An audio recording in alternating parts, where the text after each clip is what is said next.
Hello, my name is Lawrence Burns, and I've been assigned the country of Nepal for International Human Resources Management course, Spring 2019 at West Texas A&M University.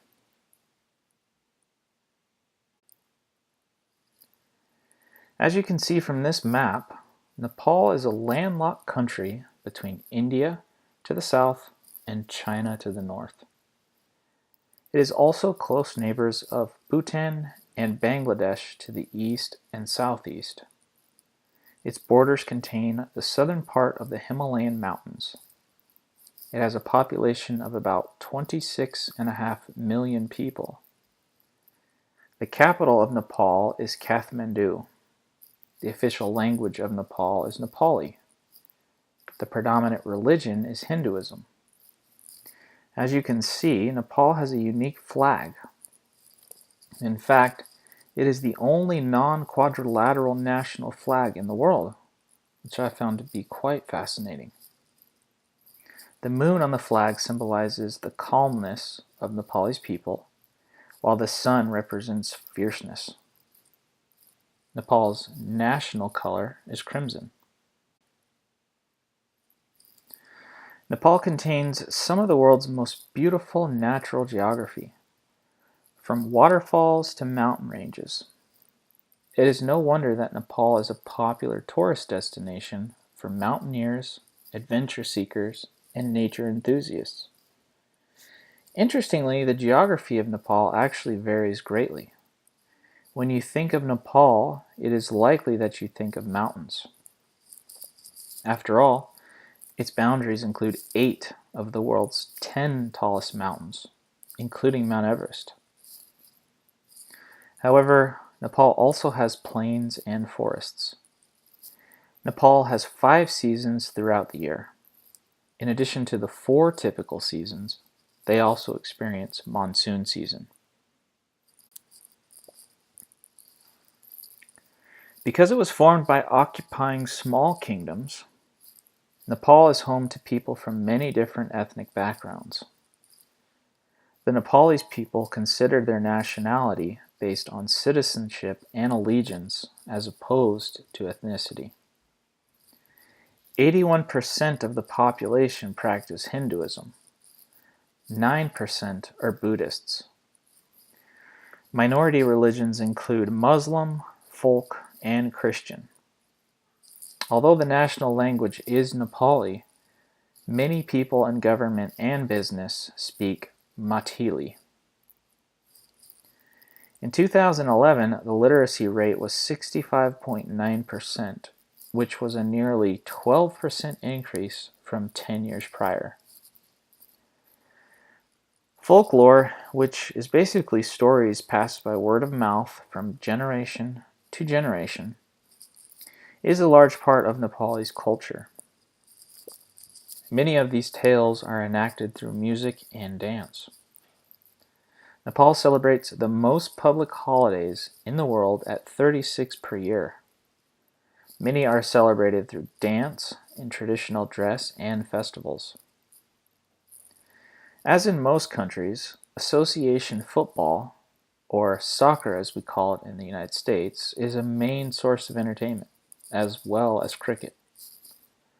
While walking the streets of the country's capital, there is much to feast your eyes on. There are many architectural structures with religious influence, including temples, pagodas, and statues.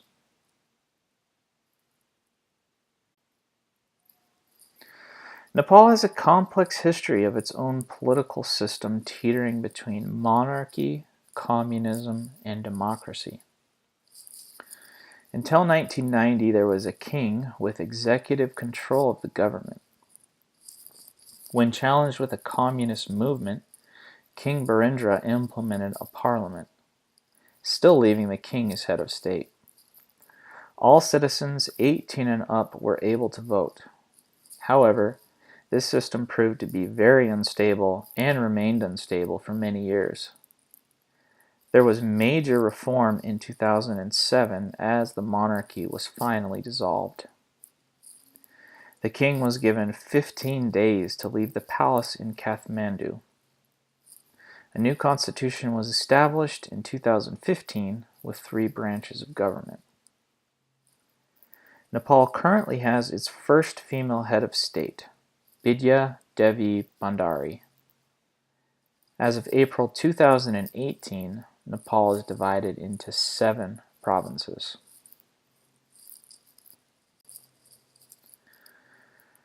One major factor limiting economic growth in Nepal is its geography and location.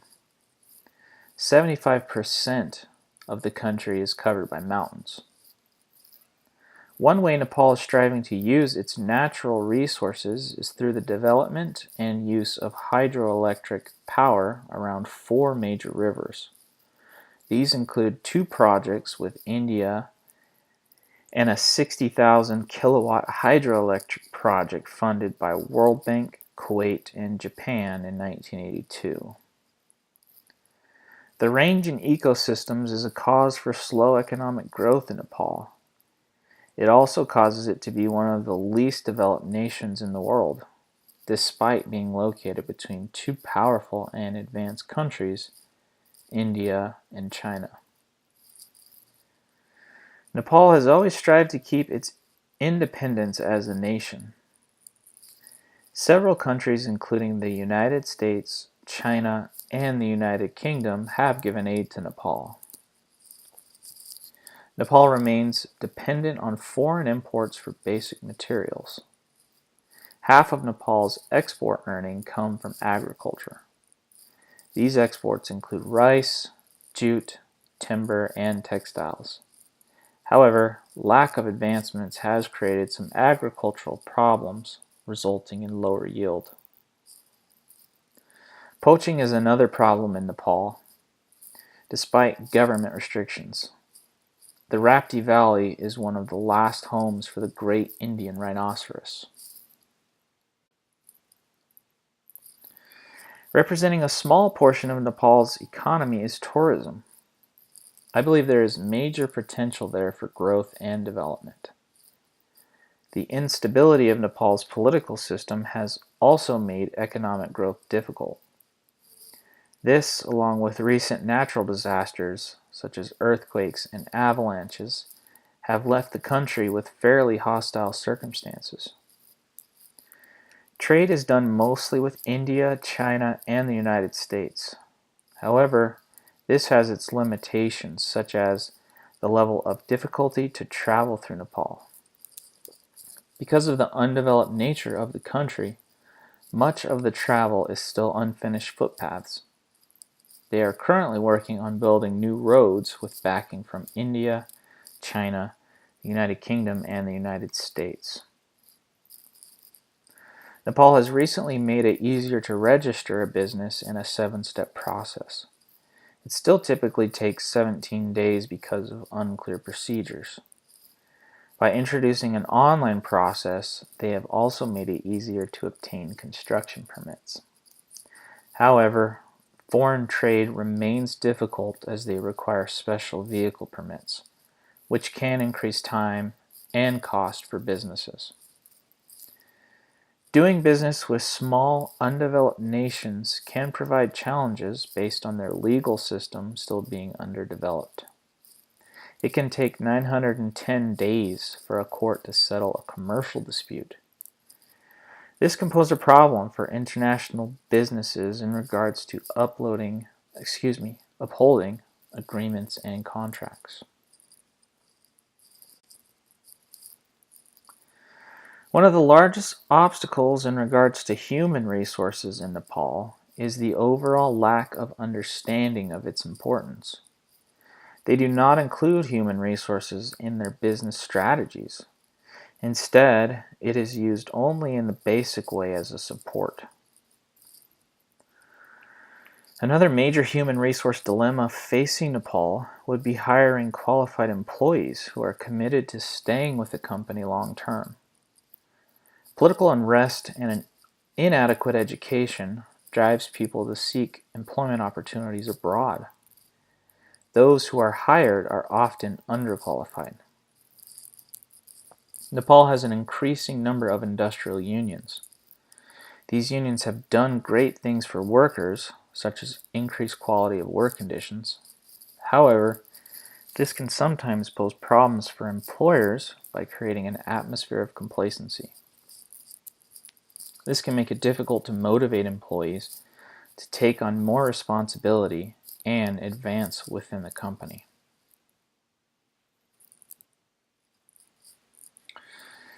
In a 2016 article by Green Tick Management Consultant, it is stated, an important factor overlooked by most organizations in Nepal is the potential of its employees.